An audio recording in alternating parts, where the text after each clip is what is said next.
hangana riri hagati ya capitaliste na communisme mu rwego rwo gushaka abagore. Izo ntambara zikabyuka, reba nka hariya reba nko mu karere k'uburasirazuba bwa Kongo. Urumva imirwaniriyo bari gukubita ati twebwe turashaka iti natwe turashaka bati muri kutwica ati nawe muri kutwica kandi bura ugira communist nabo nabagore biyo communisme. Isi none ihagarariwe na ihanganye na communisme na capitaliste.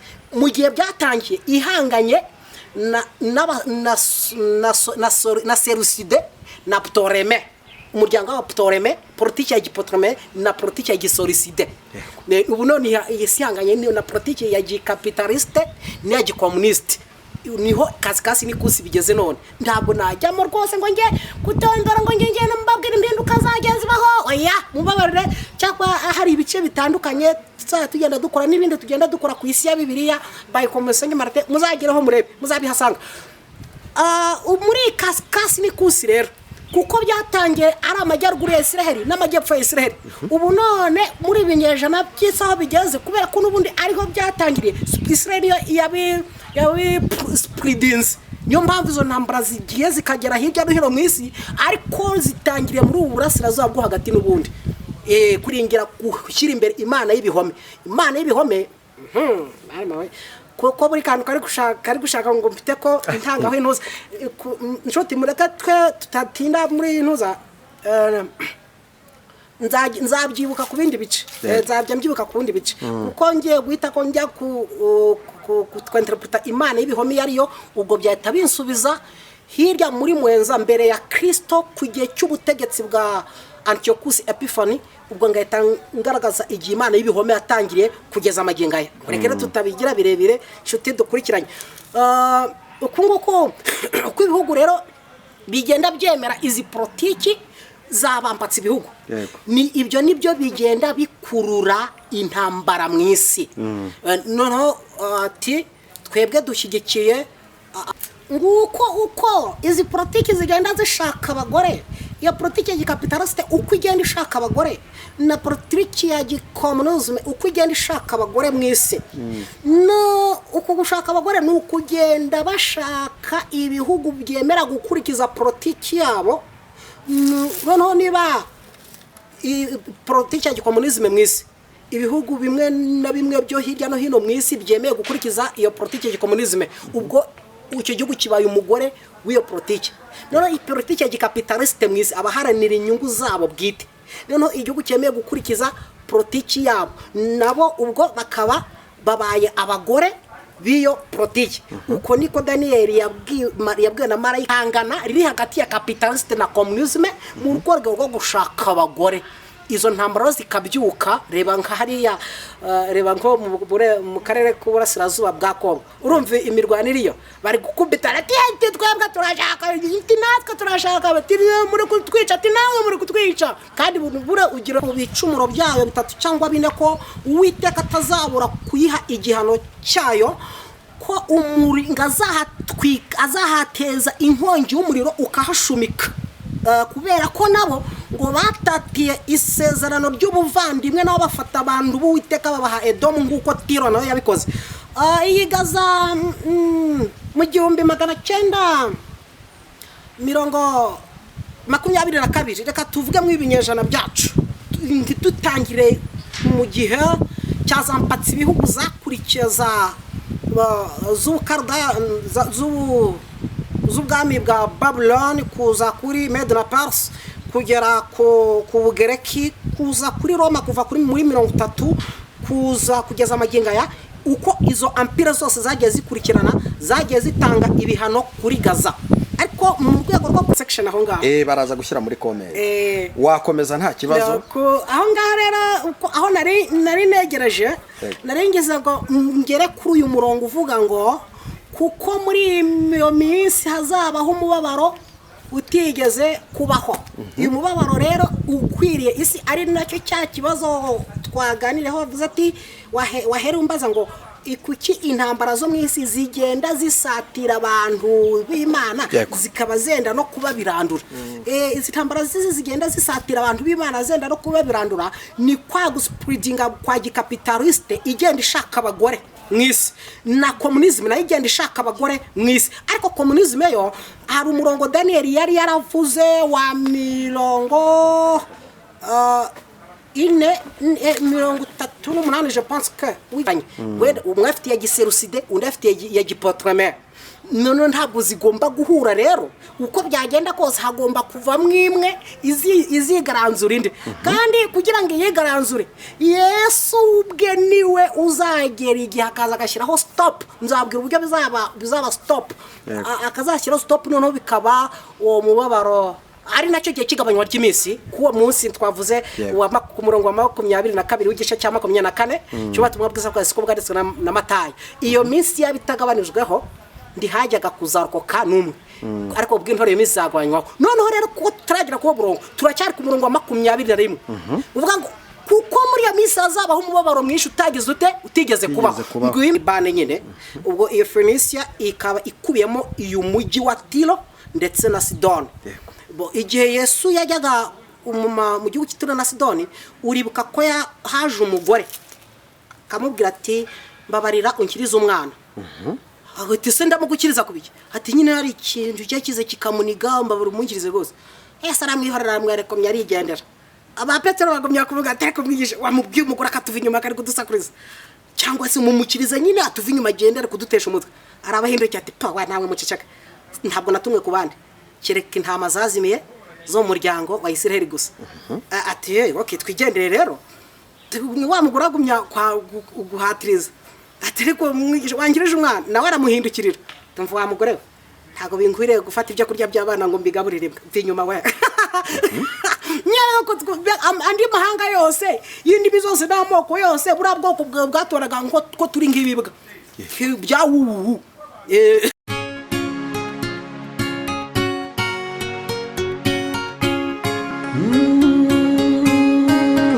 Emana we Yesu we ingoma yawe ni amamare. Reka tubasuhuze kandi tubifurize amahoro y'Imana aho muherereye hose abari hano mu gihugu cy'u Rwanda n'abari hanze yacyo mwese ni mugubwe neza kandi mugubwe neza cyane. Uyu munsi wa none twongeye kugira umugisha kandi wo kubana n'umukozi w'Imana n'ubwa mbere tumwakiriye reka musabe kugira ngo abasuhuze. Uraho neza? Mukomere cyane. Yesu ashimwe. Yesu nahimbazwe. Amakuru y'imisi turi amahoro. Yego. Aha abana Imana ihabwa icyubahiro. Reka gusa kugira ngo wibwire abakunzi b'Imana Irahari TV bamenye ngo turi kumwe nande. Abakunzi b'Imana Irahari TV mbonye hano mu bwa mbere ngeze hano. Ubwo batubona bwa mbere cyangwa baba barambonye ahandi amazina ni Komeza Usenge Martin. Ndi umuntu w'umugabo mfite madamu n'abahungu batatu. Urumva ko ndi umuntu w'umugabo rwose ushesha kanguhe. Yego. Nuye hano ku Gisozi. Yego. Vuga ubutumwa bwiza bwa Kristo Yesu kuwiteka nshoboje. Amen. Urakoze cyane Martin, turanezerewe cyane kubwo kubana nawe uyu munsi. Asante. Ndishimye kubana namwe. Urakoze cyane. Ndumva uyu munsi tugiye kugirana ikiganiro. Ariko mbere yuko tugitangira Martin. Hari ahantu nakubonye. Nari ndimo ndiruka nka kuri iyi mihanda. Cekinga mba nguye kuri Martin. Aho hantu ni he? Undi muntu wagukenera yahabumenya gute? Ahantu wasanze Komeza Usenge Martin. Unanditse iryo zina aho ngaho kuwo muhanda uhita umbona kuri yo shene yitwa Isi ya Bibiliya. Isi ya Bibiliya. Munyarukire ku Isi ya Bibiliya ubundi mukore subscribe mukurikire hariho ibiganiro by'ubwenge. Kandi ndabinginze kugira ngo ntimuhaguruke ntimukureho urushinge mutarumva iki kiganiro tujye kugirana na Martin kiri hariye. Reka ngusabe kugira ngo usenge Imana. Uri data wa twese mwiza. Witeka ari ryo zina ryawe. Ntawakubanjirije nta nundi uzigera guheruka. Uribanziriza ukanikurikira ukaniheruka nicyo bivuze. Uhimbazwe kuri data wa twese. kuba turi hano ni wowe, n'ejo kuba tuzaryama tukabyuka iminsi tuzamara ni ukubera wowe Uwiteka we, na bene data badukurikiye aho baherereye hose kuba bariho ni ukubera wowe, kuba bitabahitana ni ukubera wowe. Tugushimiye uburinzi bwawe udushyiraho n'ubwo uzakomeza kudushyiraho none n'iteka ryose. Amen, amen. Urakoze cyane kuba turiho, niyo mpamvu rero Imana iba yakoze ibikwiriye, natwe turayishimiye. Marite, uyu munsi ngira ngo tuganire. Yego. Shaka kukubaza ikibazo. Intambara zivahe mwisi? Intambara zivahe duhura nazo mwisi, zigenda zikototera n'umurimo w'Imana, ndetse zikawurya zikawurangiza, bikaba nka bya bindi ngo ikiri igisuka kiba cyototera n'umuhini, cyangwa ikiri umuhini kiba cyototera ikiri umuhini kiba cyototera isuka. Ndumva ikibazo mbaje, ahubwo umbaje nyine isi ya Bibiliya. Ubwo nina intambara zivahe zikurikirana abantu b'Imana, zikanabakurikira zikabageza no mu itorero, kuzageza aho itorero rishobora no kubiranduka rikaminuka kubera izo ntambara. Isi plus Bibiliya birateranyije nyine. Ubwo ushobora kuba ari nk'amatsiko y'abantu bumvishe ngo isi ya Bibiliya, bakubaza iryo zino ubundi kuki riteranyije gutya ari isi na Bibiliya. Ni ibibera hirya no hino ku isi, ariko burya bifite ireme n'ingaruka ku buhanuzi bw'ibyanditswe byahumetswe n'Imana. Niyo mpamvu kugira ngo tubashe gusubiza icyo kibazo, kugira ngo mu minota migufi cyangwa se mu ncamake, reka twifashishe umurongo wa 9 w'igice cya mbere mu kihe gitabo cy'umuhanuzi Amos. Kandebe umurongo w'Icyenda igice cya mbere cy'umuhanuzi Amos. Banze mpagere. Banze uhagere. Amos igice 9 igice cya mbere umurongo w'Icyenda. Igice cya mbere umurongo wa 9.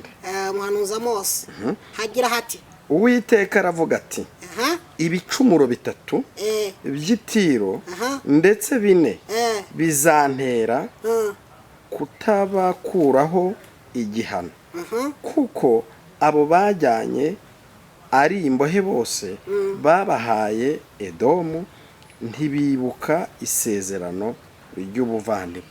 Ngaye nguko Uwiteka aravuga ati, igicumuro 3 by'Itiro ndetse 4 ngo bizantera kutabakuraho igihano, kuko abo bajyanye ari imbohe babahaye Edomu, ntibibuka isezerano ry'ubuvandimwe. Reka twongereho ubutumwa bwiza bwa Yesu ko bwanditswe na Matayo, igice ni cya 24 umurongo wa 21. 24-21 Matayo hagira hati, kuko muri iyo minsi hazabaho umubabaro mwinshi utigeze kubaho, uhereye ku kuremwa kw'isi ukageza none, kandi nduzongera kubaho. Wenda undi murongo hepfo urakomeza kuvuga ngo iyo minsi yaba itagabanijweho ndihajyaga kuzarokoka numwe, ngo ariko kubw'intore iyo minsi izagabanywaho. Umva cya kibazo tunariho bati, kuki izo ntambara zigenda zigakurikirana n'itorero, itorero rishobora no kubiranduka n'abantu b'Imana bashobora kubigenderamo, kandi ari intambara z'isi. Hano hari umurongo rero utanze ihumure bati, iyo minsi yaba itagabanijweho ndihajyaga kuzarokoka numwe, ariko ubw'intore iyo minsi izagabanywaho. Iki Amose ahanura muri Israeli yaratuye ni mu kinyejana cya 8 imbere ya Kristo. Nibwo yahanuye, yaratuye mu mujyi wa Takowa, umujyi mu burengerazuba bwa Yerusalemu mu birometero 16. Ubu ngubu ni Palestina ya none. Niho Amos yaratuye. Noneho Uwiteka amutegeka guhanura, ahanurira amahanga, ahanurira Israeli, ariko agira mu gice cyo kubanza guhanurira amahanga. Ayo mahanga kuyahanurira kwari kuyabwira ibyago bizayabaho, mbega nk'ibihano. ibi bihano byari bitewe n'iki rero? Amosi yahagurutse abwira amahanga ati umva igihano wowe Gaza, umva igihano wowe Ashuri, umva igihano wowe Finesia, umva igihano nuko ako karere k'uburasirazuba bwo hagati kari gakikije igihugu cya Israel ya kera, ubwo n'imbere ya Kristo nyine mu kinyejana cya 8. Iki gihe muri iyi myaka ibihugu nka Ashuri, Misiri, Siriya ukaza ku ruhererekane rugera ku Bukarudaya bwa Naboporasari n'umuhungu we Nebukadinezari. Muri iki gihe Israel niyo yari nyantege nke muri ibi bihugu yari ituyemo. None muri izi mpatsi ibihugu zabagaho zashakaga ngo buri gihugu kigashaka ngo aricyo kibi gihangange, abaricyo gitegeka isi, kigaharanira kurwanya ibindi bihugu. None byo byahoraga birwana rero, ariko Israel bituyemo hagati nta rutege ifite. Izo ntambara zasakirana, Israel igahunga igakwira imishwaro kuko nta rutege yari mbega yavuga gutese karagahugu kadafite n'abarwanyi. Wibuke na Senakeribu yahamagaye Hezekiya ati ubundi iyo mana yawe wiringira kimeze nk'urubingo rusadutse, ubwirwa n'iki kizakukiza amaboko yanjye, ndaje nguhanagure. Ari byatumye Hezekiya ajya kuri Mazababo ku ruhimba ati wite dore rwose urwandiko umwami wa Shuri yanyandikiye. Cyari ikinyantege kigira igihugu. Noneho abaturage bacyo rero barahungaga bagakwira imishwaro. Iyo bakuraga imishwaro imiji bahungiragamo ibihugu baturanye, abaturage baho barabatoraguraga bagatoragura izo mpunzi. Umujyi nka Gaza, Ashidodi, Ekroni, Efrokoni yose ari imijyi y'Ubufilisitiya bwa kera ariyo Palestina y'ubu. Iyo miji rero abantu bayo aho Misiri wakandagiraga bateka bamucakira bamuyora kandi ahunze intama ni impunzi nkaho wakamurengeye ukamufata ukamuboha.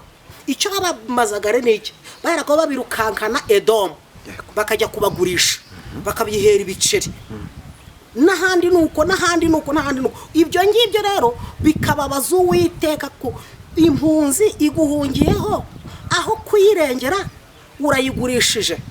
Uwiteka rero bikamubabaza avuga ati nicyo cyatujya hagurutsa Mose avuga ibihano ageze kuri Tiro. Aravuga ati ngo Uwiteka ibicumuro 3 bya Tiro ndetse 4 bizantera kutabakuraho igihano cyo, ndetse kuko bafashe abajyanywe ari imbohe bakabaha Edomu ni akarere k'igihugu cya kera cyari gituranye na Israel ya kera. Ubu ngubu kakaba kabarizwa mu majyepfo y'ahaheraho uburengerazuba bwa Yorodaniya hagati y'inyanja y'umunyu n'igikombe cya Akaba. Niho Edomu iherereye mu magingaya, niho Esawu yagiye gutura akomokwaho na Bedomu. Muribuka icyo Esawu rero yakoreye Yakobo yakoreye Esawu akamutwara wamugisha. Uribuka umurage wa Esawu nyine Isaka amubwiye ati umugisha mukuru murumuna wawe Yakobo yagutwaye. Icyo Esawu yakuye imbere ya Isaka yaramubwiye ngo inkota yawe nizakubeshaho, nugoma niho uzikuraho ubwo buretwa mwene so agushyizeho. Inkota yawe n'ubugome, inkota n'ubugome niwo murage wa Edomu. Esawu rero yakuye muri icyo gikombe akomokwa n'Abedomu. Abo rero ni umurage wabo cyangwa hereditaire yabo, n'ubugome n'inkota. Aba rero iyo babagejejeho Abisiraheli, kandi buke nyine ni bene Yakobo, babamugejejeho bakabamugurisha bakabihera ibiceri. Edomu yabaga ibibonye abacakara kubatoteza kugira ngo bikureho wa murage ya nkota, bikureho wa muvumo uko Yakobo yajyanye wamugisha, akabakorera ubugome bukabije. Rero babakoresha gucakara abandi bakabica bakabatamba ku bitambo by'Imana z'Abedomu. Ibyo rero bikagenda bikabaza Imana bati igicumuro cyabariya bakoze ko gufata impunzi ngaho bakazirengereja bakajya kuzigurisha we. Uwiteka akareba ibyo babakore akababara, ariko akareba inkomoko yaho byaturutse. Gaza ni mwebwe mwabigize nk'uruhare. ya migi y'Ubufilisitiya nyine n'iyo migi ya Tiro Taya nabo babyize bakabatoragura aho bahungiraga hose barabatoraguraga bakabagurisha mu turere ariko especially by'ubari Edomu niyo yatangaga menshi kuko niyo yabashakaga nyine ngo nayo ibihumureho ngaye ngo ibihano rero byarakomeje byagiye bigenda bibyara inzigo ko bwije nuko bukeye iminsi uko iminsi igenda izamuka ibihano bikagenda bizamuka rwose nko mu tuvuge nko kuri Gaza aho kuri Gaza tuvuge nko ku gihano cyahawe Gaza nk'uko Uwiteka yari yaravuze kubwo nuko twasomye umurongo wa 9 ariko nusoma Biblia uhera ku murongo wa 6 urabona ibyo bihano uko bivuga niyo mpamvu mbere kuri Gaza nawe yavuze ko bicumuro byayo 3 cyangwa 4 ko Uwiteka atazabura kuyiha igihano cyayo ko umuringa azahateza inkongi y'umuriro ukahashumika kubera ko nabo ngo batatiye isezerano ry'ubuvandimwe nabo bafata abantu b'Uwiteka babaha Edomu nk'uko Tiro nayo yabikoze iyi Gaza mu 1922 reka tuvuge mu ibinyejana byacu tutangire mu gihe cyazampatse ibihugu zakurikiza z'ubwami bwa Babylon kuza kuri Medina Pars kugera ku Bugereki kuza kuri Roma kuva kuri muri 30 kuza kugeza amaginga ya uko izo empire zose zagiye zikurikirana zagiye zitanga ibihano kuri Gaza ariko mu rwego rwo kwihuta wenda kubakurikiye muzanyarukire no kwisi ya Bibiliya kandi mukore no kuri subscribe mutere izi nkunga izi shene zivuga butumwa nabinginze muzishyigikire zizamuka zigeze ubutumwa bwiza bugende bugere kubera ko isi yahagurutse kugira ngo izimye umuhamagaro uvuga butumwa biburizwemo ariko ubwo Kristo yavuze kuri wa murongo twasomye ngo iyo minsi zagabanywaho mu gihe kigabanywa ry'iminsi ndagira ngo uzabe waragize uruhare mu kwamamaza ubutumwa bwiza bw'inkuru nziza ya Kristo Yesu amen Uwiteka umugisha wabyumvise ugomba gushyigikira ishene yivuga butumwa yose aho iherereye amen ako karagaciyemo mu rwego rwo kurezima igihe mu 1922 ugihe ubutegetsi bw'abatirikotomani bwari bufashe isi uyoboye isi muri iki gihe abatirikotomani batwaye akarere k'uburasirazuba bwo hagati n'isi muri rusange noneho ubutegetsi bw'imijyi y'Ubufilisitiya cyangwa Palestine bigometse ku butegetsi bw'abatirikotomani ngo ntibashaka kuyoborwa na mpatsi ibihugu ya tirikotomani ariko abatirikotomani kugira ngo bayobore abafilisitiya cyangwa ariyo Palestine babahutsemo bafata iyo migi ya Gaza na Ekroni na Ashdod barayitwika barabashumika bakubita abandi barabafunga abandi barabica babashyiraho igitugu gikomeye kuko iri jambo ryari ryaravuze ati icyo gicumuro cya Gaza kizatuma ntabakuraho igihano nabashyizeho nzabadiha nzateza inkongi y'umuriro mbadihe kubera ko batatiye isezerano ry'ubuvandimwe bagafatwa abagenwe ari imbohe bakabagurisha Edomu nguko icyateje iyo nkongi y'umuriro ku batirikotomani badihagaza ntibyagarukiye aho rero ejo bundi ni ibihano nyine bigikomeje ejo bundi muri umwaka ushize wa 2023 mu kwezi kwa 10 abo umutwe wa Hamas muri Gaza wahagurutse ujya utera mu majyepfo ya Yerusalemu bafata Abisirayeli barabatwara babita nyine mbega urumva ahangaha reka ngaruka ahangaha ubyumve neza ijambo ravuga ngo ibicumuro cya Gaza 3 cyangwa 4 urumva impamvu hajemo 4 yego ngo cyangwa 4 iriya cyangwa 4 ubundi 3 ni umwuzuro w'Imana Trinity ubutatu Imana umwana n'umwuka wera ibicumuro 3 niyo mpamvu Imana nyine yashyizeho 3 noneho ishizeho nano cyangwa 4 iyi cyangwa ni ukufunga umutwe none nibigaragaza ifunga mutwe none kubera gufunga umutwe ntibemere kwibyo ari ibyaha ahubwo bakongera kubikora bwa kabiri none n'ibyambere ntibabyemeye none n'ubu ahubwo barongeye bakongera si icyo gihe baragurishaga bakongera bakabagurisha ntibemere ko ari icyaha bakoze bakongera bakabagurisha niyo mpamvu hajeho ngo cyangwa n'ejo bundi no kuba muri ejo bundi nk'uko kwa 10 kwa 2023 hazamo gusenya barabayahudi ubwo ni hariya ni kuri murongo cyangwa 4 ingaruka zakuvuyemo nta zindi uko Netanyahu nawe yavuze ati ndaje mbadihe nese hari icyo ndaje nanjye mbadihe mbereke kubera ko ari mwe mu mpamagaye nawe niyo mpamvu yahagurukije iriya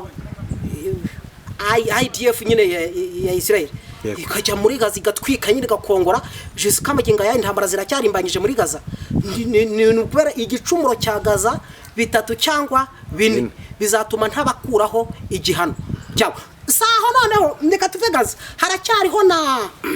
hariho na Tiro twasomye ku murongo w'9 Tiro ubwo twaturi kuri Gaza ku murongo wa 6 hejuru nuko twashatse gusoma hamwe nuhera ku murongo wa 6 hejuru urayibona noneho twasomye umurongo wa 9 wa gicumuro cya Tiro Taya niyo Tiro Yesu yarabikomatanyije aravuga ati ibitangaza byabereye hano muri mwe iyo biza kubera Tiro na Sidon baba baragize bate baba barihanye iyi Tiro na Sidon ni Yesu nawe yarayigarutse kubera ko yarazi kiri muri dosiyo yo guhanwa iyi Tiro na Sidon na karere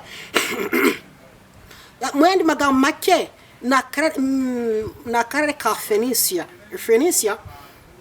kari mu ahaheraho uburengerazuba bw'inyanja ya Mediterane mu majyepfo ya Libani kose na karere ka Libani nyine ubwo iyo Phoenicia ikaba ikubiyemo uyu mujyi wa Tiro ndetse na Sidon igihe Yesu yajyaga mu gihugu cy'Tiro na Sidoni uribuka ko haje umugore akamubwira ati mbabarira unkiriza umwana ati se ndamugukiriza kubiki ati nyine hari ikintu cyakize kikamuniga mbabura umunkirize rwose Yesu aramwihorera amwerekomye arigendera aba Petero bagomya kuvuga ati ariko mwigisha wamubwiye umugore akatuva inyuma kari kudusakuriza cyangwa se mumukiriza nyine atuva inyuma agendera kudutesha umutwe arabahindukira ati pa wa nawe muceceka ntabwo natumwe ku bandi kereka intama zazimiye zo muryango wa Isiraheli gusa ati okay twigendere rero wa mugore agumya guhatiriza ati ariko mwigisha wangirije umwana nawe aramuhindukirira tumva wa mugore ntago binkwiriye gufata ibyo kurya by'abana ngo mbigaburire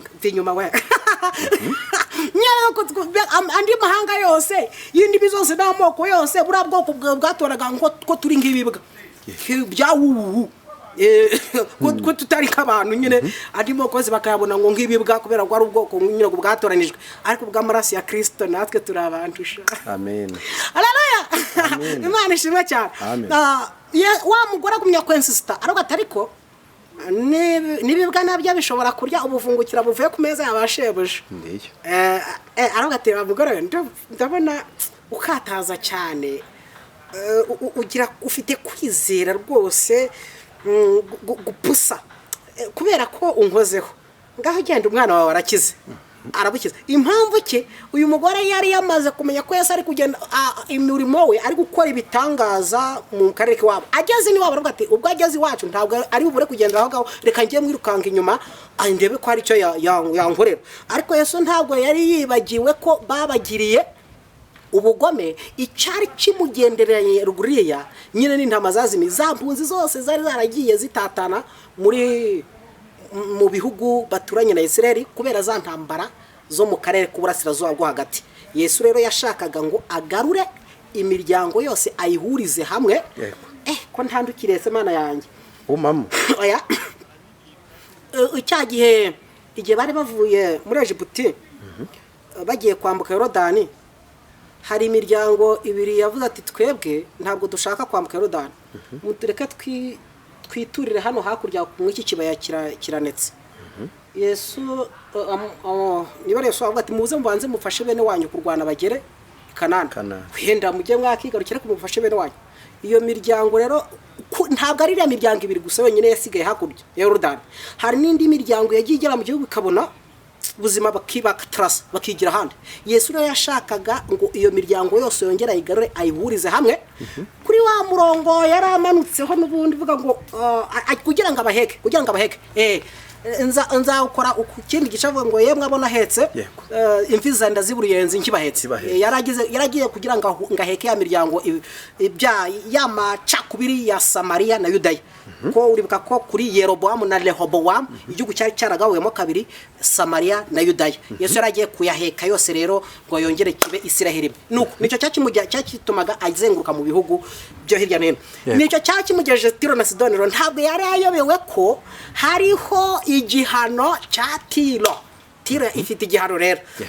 Noneho rero iki gihano kandi koko cyarakomeje nabo iyi Tiro nayo yaje guhanwa.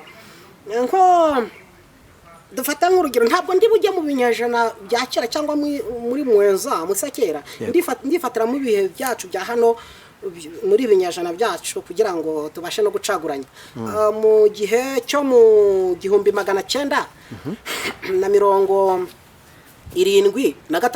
yego 1973 muri binyejana byacu kuri nge ni mu myaka yashize nyine. Yego Isiraheli cyangwa se aka karere k'uburasirazuba bwo hagati ko ahangaha hari ikintu ntarutse. Isiraheli ikimara kubona ubwene gihugu mu 1948 yego muri kwa gutaha kwa muryango w'abasioniste bava mu mahanga yose. Yego bashinga Isiraheli yabo mu uwo mwaka mu 1983 ku butaka baguriye abongereza bari barakoroneje Palestine. Bashinga uwo mujyi hari ni ku butaka bwa Palestine nyine bashinze umujyi wa Tel Aviv ni nabwo wavutse. Noneho iki gihe abarabu bahere ko bumva ko bagushije ishyano kubona havutse igihugu cya Palestine cya Isiraheli ku butaka bwa Palestine. Baravuga ati izi ngegera ntabwo zizabaho. N'iryo joro Misiri yahere ko izamura indege z'intambara ziza kurwanya icyo gihugu cyavutse cy'igihinja. Baza kukirwanya ati ntabwo tubashaka kuri ubutaka bwacu. Wabaza utese bari bagiye bashinga igihugu bari baragiye. Uribuka igihe mana yanjye we cya igihe bajyaga imbere ya Pilato bavuga ko nabambwe Pilato ati oye ko nta cyamubonaho nabambwe ariko amaraso yazatubarweho nabwe twebwe n'abana bacu. Ati sawa. Kuva icyo gihe rero iryo jambo bishyiriyeho ngo amaraso yiwe ngazababarweho bo n'abana babo. Muri 70 ubutegetsi bw'abaromani General Titus na Domitian twaja bahere ko bafashe na Nero bare kakarengane k'itorero badishe abayahudi barabakubita barasengera na Yerusalemu barayitwika ivundi ratumuka. Uko ni kwisere yasenyutse bakurime mishwara yose Isiraheli ntiyongera kubaho. Bagiye bakwira mahanga yose. Ariko nyuma ya Holocaust ni ya genocide Hitler yakoreye abayahudi muri bazira nkambi za Casablanca na Centre de Mise à Mort zose ziri muri Pologne. Umuryango w'abibumbye wabonye icyo gikorwa kibaye abayahudi bari gukorwa genocide bareba ko nta bahora bazerera ntibagira aho baba. Umuryango w'abibumbye ubemerera ko bagomba kugira icyabo gihugu.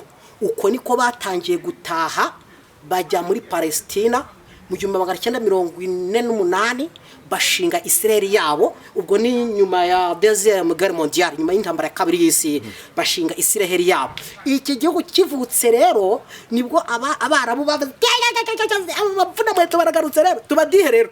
Urumva ko n'ubundi ya byajambo cyangwa bine biracyakomeje. Ikihano bitatu cyangwa iyi cyangwa nuko kugeza magingaya ntago bemera ko bagomba kubaho ngo batubagira igihugu. Bashaka igihugu kibe icya Palestine gusa, bo bagende bakwira imishwaro kabadafite aho baba. Mbega bagumye bagurishwe muri Edomu bagire uko ishaka. Ukurera niko kwatumye bamaze gushinga Isiraheli yabo abarabu babadishye no babirwanyeho ariko bamaze gutsinda intambara Isiraheli bayihagaritse. Uko niko bashinze imitwe yo guharanira ubwigenge bwa Palestine. Hari umutwe wavutse wa PLO n'undi mutwe PLO ni Palestine Liberation of Organization. ni PLO. Hari n'undi mutwe wa PFLP, Popular Front Liberation of Palestine. Yose ni imitwe yo guharanira ubwigenge bwa Palestine. Iyi mitwe rero yakunze gukorera muri majyaruguru ya Israeli, ariyo Lebanon. Ariyo mu gihugu cya Liban, ariyo Lebanon. Ayingi akaba ariyo ituye Lebanon, akaba ariyo ifite ya migi iri kuri dosiye yo guhanwa. Tiro na Sidon, igicumuro twasomye ku murongo wa 9, igicumuro cya Tiro 3 cyangwa 4 ntibizatuma nta kubakuraho igihano cyabo kuko bakoze biriya. Iyi Tiro rero, iyi mitwe PLO na PFLP yagiye gukorera mu gihugu cya Liban. Bashinga ama ofisi yabo, ofisi imwe bayigize mu uyu mujyi wa Tiro, indi bayijyana i Beirut mu murwa mukuru wa Liban. Tariki 14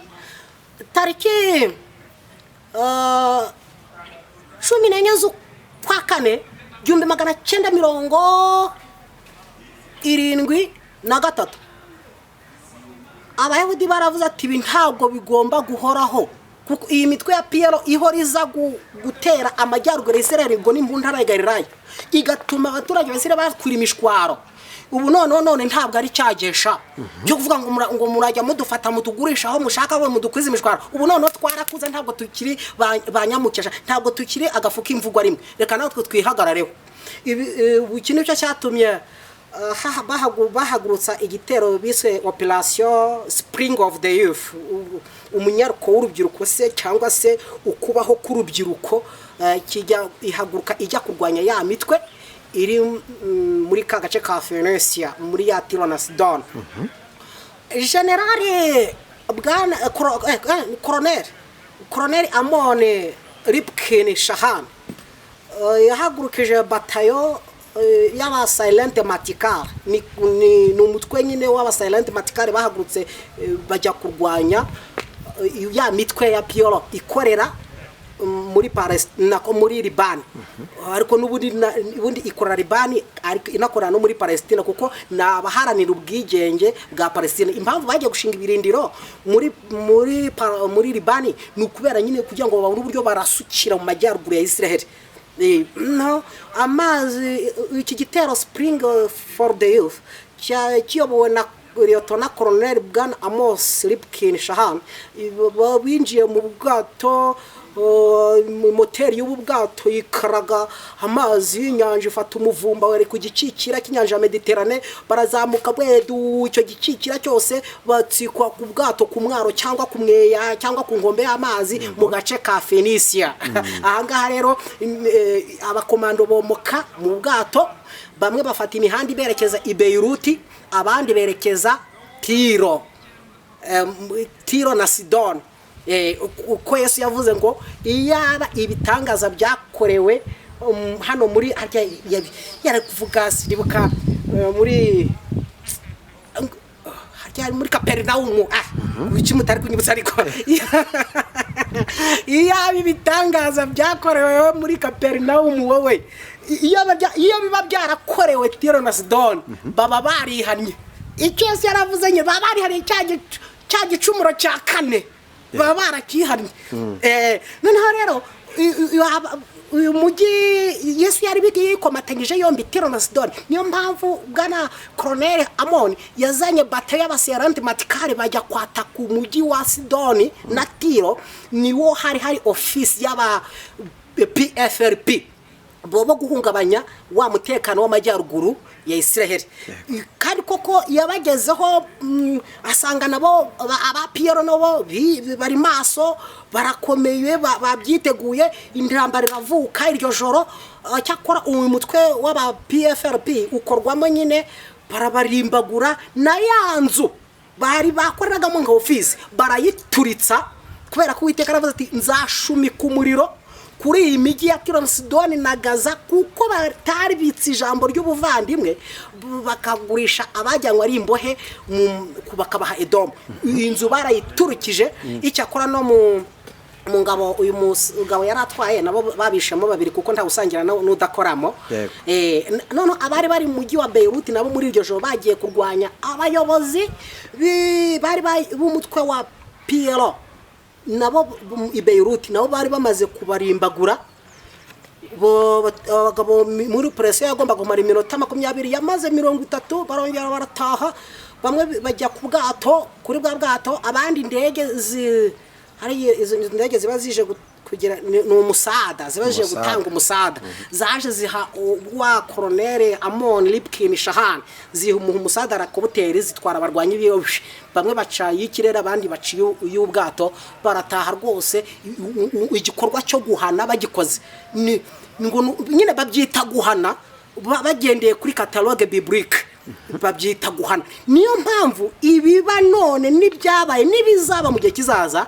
ntabwo ari impanuka nta nubwo ari ibintu bigwiririye isi ni ibyanditswe byarahumetswe n'Imana kubera ubugome isi ifite naho umujinya ukagenda uzamuka rebana n'ubu ibihano biracyakorwa ejo bundi bishe bwana Nasrallah wayoboraga Hezbollah uyu mutwe wa PLO na PFLP imaze gusenyurwa n'igisirikare cya Seri Palestine ntiyarekeye aho bavuga ati nubwo iyi mitwe muyisenye turashinga indi ubwo wumvisha bya jambo ngo cyangwa bine ntabwo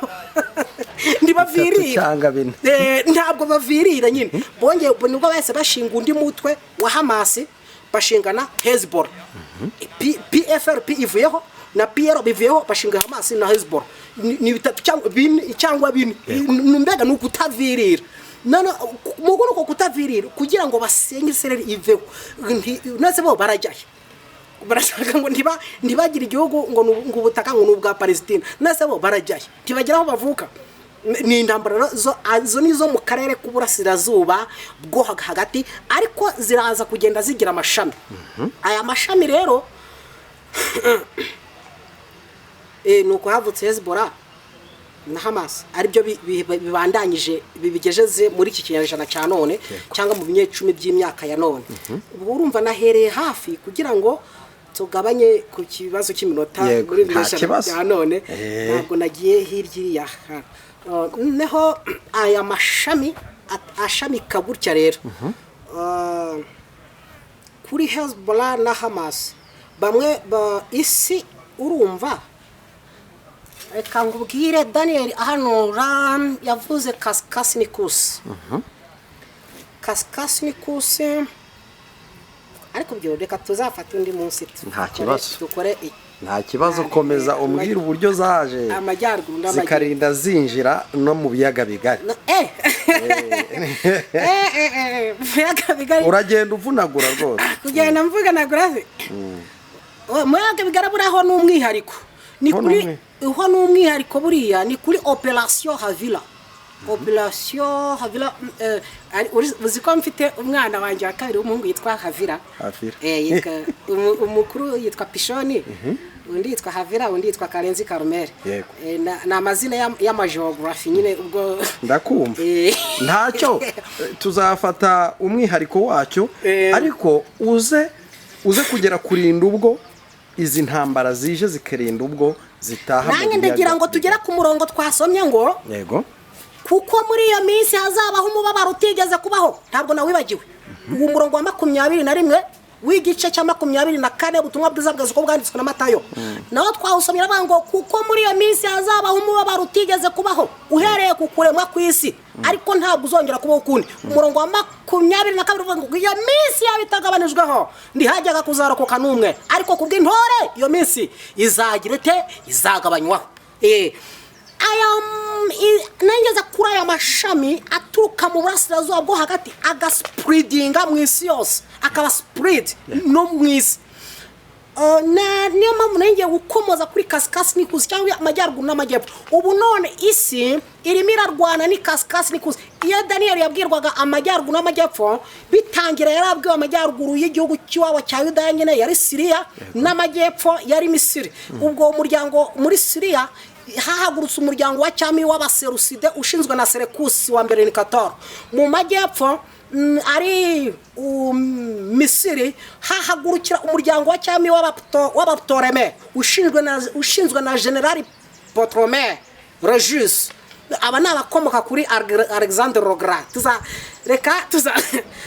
Tuzagira yego aba izi mpaka zombi cyangwa iyi kasikasi n'ikusi uko ibinyejana byagiye byibirandura kugeza amagingo aya isi ihagarariwe n'umwami w'urubuga rw'ikusi ariko w'ikasikasi nawe yongeye kubura umutwe ejo bundi ahagurutse inkota ye atera Ukraine nk'irido ry'umwami w'ikusi ariwe Leta Zunze za Amerika n'ibihugu n'abagore byabo bateranyije bahuriye mu abagore iyo mvuze abagore ndabwo wenda abakurikira isi ya Bibiliya muzajye murebe rwose hari ubusobanuro bwinshi bwimbitse ubu abagore ni ibihugu byemera politiki ya kikapitaliste nibo bagore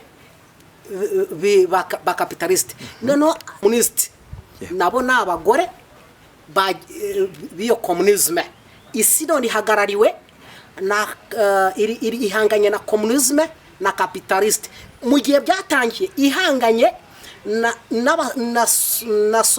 na Seleucide na Ptolemy umuryango wa Ptolemy politiki ya Ptolemy na politiki ya Seleucide ubu none isi ihanganye na politiki ya capitaliste n'iya communiste niho kasikasi n'ikusi bigeze none ntabwo najyamo rwose ngo nge kutondora ngo nge mbabwira impinduka zageze baho oya mubabarire cyangwa hari ibice bitandukanye tugenda dukora n'ibindi tugenda dukora ku isi ya Bibiliya bayikomesenge Martin muzageraho murebe muzabihasanga muri kasikasi n'ikusi rero kuko byatangiye ari amajyaruguru ya Israel n'amajyepfo ya Israel ubu none muri ibinyejana by'isaho bigeze kubera ko n'ubundi ariho byatangiriye Israel yabi spreadings niyo mpamvu izo ntambara zigiye zikagera hirya no hino mu isi ariko zitangiriye muri ubu burasirazuba bwo hagati n'ubundi kuri kasikasi n'ikusi rero ubu none rero isi ikaba ihanganye na communisme na capitalisme hari icyo mbaza waho ngaho birakomeye kuko ari ubwa mbere tukwakiriye ariko ubutaha nanjye zaba nateguye ibibazo mbe nakubaza n'abakunzi bacu bakomeze kugenda babisobanura babashyira muri comment section aho ngaho baraza gushyira muri comment wakomeza nta kibazo aho ngaho rero aho nari negereje nari ngeze ngo ngere kuri uyu murongo uvuga ngo kuko muri iyo minsi hazabaho umubabaro utigeze kubaho uyu mubabaro rero ukwiriye isi ari nacyo cya kibazo twaganiraho bavuze ati wahere umbaza ngo ikuki intambara zo mu isi zigenda zisatira abantu b'Imana zikaba zenda no kuba birandura izi ntambara zigenda zisatira abantu b'Imana zenda no kuba birandura ni kwa guspreadinga kwa gikapitaliste igenda ishaka abagore mwisi na communism nayo igenda ishaka abagore mwisi ariko communism yo hari umurongo Daniel yari yaravuze wa mirongo mirongo 38 je pense que w'igice cya 11 ku murongo wa mirongo 38 n'icyenda gutyo kuko uwo mwami atazita kugusha nguko uko izi politiki zigenda zishaka abagore iyo politiki ya gikapitaliste uko igenda ishaka abagore na politiki ya communism uko igenda ishaka abagore mwisi no uko gushaka abagore ni ukugenda bashaka ibihugu byemera gukurikiza politiki yabo noneho niba politiki ya communism mwisi ibihugu bimwe na bimwe byo hirya no hino mwisi byemeye gukurikiza iyo politiki ya communism ubwo icyo gihugu kibaye umugore w'iyo politiki noneho politiki ya gikapitaliste mwisi abaharanira inyungu zabo bwite noneho igihugu cyemeye gukurikiza politiki yabo nabo ubwo bakaba babaye abagore b'iyo politiki uko niko Daniel yabwiwe na marayika ko ubwo bwango butazita kugushaka abagore ngahubwo buziringira gushyira imbere Imana y'ibihome kuko buri kantu kari gushaka ngo mfite ko intangaho intuza nshuti mureka twe tutatinda muri intuza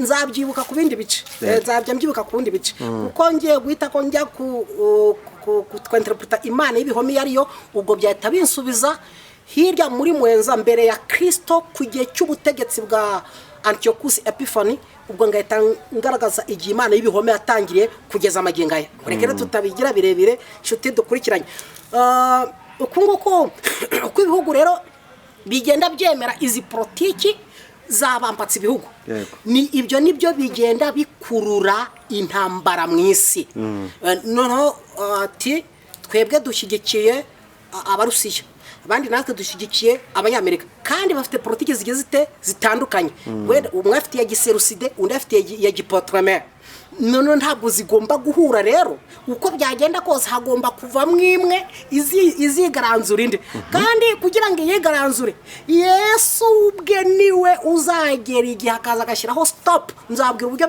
bizaba stop akazashyiraho stop noneho bikaba uwo mubabaro ari nacyo gihe kigabanywa ry'iminsi kuwo munsi twavuze ku murongo wa 22 w'igice cya 24 cyubatumwa bwiza kwa Yesu bwanditswe na Matayo iyo minsi yabitagabanijweho ndi hajyaga kuzarokoka numwe ariko bw'intore iminsi zagwanywaho noneho rero kuko turagira kuwo murongo turacyari ku murongo wa 21 uvuga ngo kuko muri ya minsi hazabaho umubabaro mwinshi utigeze kubaho ngo iyi mibabaro rero isi turi kumwe nayo ni hangana riri hagati ya capitaliste na communisme mu rwego rwo gushaka abagore izo ntambara zikabyuka reba nka hariya reba nko mu karere k'uburasirazuba bwa Kongo urumva imirwaniriyo bari gukubita ati twebwe turashaka natwe turashaka bati muri kutwica ati nawe muri kutwica kandi bura ugira ngo hari ikindi bapfa ni ibijumba imyumbati amateke ibirayi nuko nibyo bari gupfa ariko bafite ababari nyuma babasunika nyine ariyo capitaliste na communisme nicyo nizo ngimibabaro rero ikomeye igenda ikagera no ku bantu b'Imana kuko natwe nubwo dusenga ariko duri ku mubumbe witwa isi ntabwo ntaho twazihungira zigomba kuza zigahondagura zikadusanga nyine turi ku isi natwe tugakwira imishwaro ya mibabaro ikatugeraho igitera rero ikintambara zibyara cyambere zibyara ibyorezo nzavuga ikiri ku ifurashi ya kane mu kwifasha kane mu mafurashane yabumbuwe muri cya gitabo Marika yeretse Yohana ari Patimo mwe muri babakuru arambwira ati wirira don hari umuryango wa Yuda murabyitse ndiri kuri ryaruka ngire ntabwo ariho nateguye icyo intambara zibyara cyambere n'ibyorezo ubwo ni kwifurasi ya kane icya kabiri zibyara inzara ifurasi ya gatatu y'umukara wicayeho habura urugero rw'indatira ubwo bahabwa ikintu cyose bapima bashyira ku munzani niyo mpamvu ubona udushimbo ku munzani ubujumba ku munzani ubunyobwa ku munzani agafu ku munzani nuko ikindi zibyara nibyo n'ibindi byago ibyo byago byose rero biraza bikatugeraho natwe kuko turi kuri uyu mubumbe witwa isi yanzarirazi katugeraho ibyabyorezo bikaza bikatugeraho kandi ntibizabura kubaho nuko byagenda kose ntibizabura kubaho kuko yavuze ngo kuko muri iyo minsi hazabaho umubabaro tigeze kubaho ariko ntabwo uzongera kubaho ukundi kuko Kristo anaza akawuca kurangira nibwo utazongera kubaho ukundi ariko muri iki gihe nguko ikwizo ntambara zigenda zitugiraho ingaruka twese abana b'Imana bisumba byose ariko nimuhumure Yesu yanesheje urupfu uko byagenda kose urupfu no kuzimu byaraneshejwe tuzatsinda haleluya kandi ubwo ndanasoje reka soreza nshuti reka tugushimire kandi tugusabire umugisha ku busobanuro utanze kandi turarikire abakunzi bacu kuzakurikira igice cya kabiri cy'iki kiganiro ndetse n'icya gatatu tuzaganira byinshi kuko nanjye menyeho ibindi byinshi ntari nsobanukiwe reka ngusabe kugira ngo tambutse nimero yawe ya telefone ariko wongere uvuge channel yawe aho abantu bagusanga wanditse komeza usenge Martin kuri YouTube ngera kubona isi ya Bibiliya komeza usenge Martin cyangwa se isi ya Bibiliya arye bandika isi ya Bibiliya akayandika mu magambo abiri yego akabona ibindi kandi ni ijambo rimwe cyangwa se agakoresha ara ngufi kandi ari eri ndende bigatuma ibyiza ntangiye amazina komeza usenge Martin byose bitabiza isi ya Bibiliya ugahita yibona mu kora subscribe nababwiye ngo reka nongeye basubire bashuti z'umusaraba ba Kristo bamenye Kristo nk'umwami n'umukiza ahantu uyu mubumbe ugeze urimo wikaraga, ahantu tuzaganira byinshi muzabyumva, ahantu uyu mubumbe ugeze urimo wikaraga ugeze ahabi. Rero niba uri kugera habi, isi ikagenda isoza ibyayo, nta mpamvu yuko abemeye Kristo nk'umwami n'umukiza, niba yaragiye mu ijoro akavuga mugende mu mahanga yose, nta mpamvu yuko wagenda ugacwedeka ntubure kuvuga ubutumwa. Vuga ubutumwa. Dore impamvu uruvuga ati ntabwo ndubuvuga ubutumwa, dore uburyo nawe ugomba kubuvuga. Iyo internet yawe, iyo computer yawe, iyo telefone yawe, icyo ni igikoresho cyo kuvuga ubutumwa. Kora kuri subscribe aho ngaho kunuza dubungu, hari abantu barebi, uzi ko hari abantu bareba isheni batarakora kuri subscribe. Barahari. Turaza no gupiningamo ikiganiro cyo kwisi ya Bibiliya, noneho kugira ngo nabo babone uburyo bajya gukora subscribe kandi banakurikira ibiganiro byabo. No kwimanira hari mukore subscribe. Kwimanira hari mukore subscribe kandi musharing rwose ibiganiro byivuga butumwa bigere kure. Icyo muraba mukoze ni icyo muraba musohoje. Isi irimo irasohoza iby'ubuhanuzi bwabaye, ariko nawe ugomba gusohoza icyo Kristo yaguhanuye avuga ngo kuko ubutumwa bwiza buzaguruka ku mababa y'ibizu. Iyo ukoze urakoze cyane. Sawa.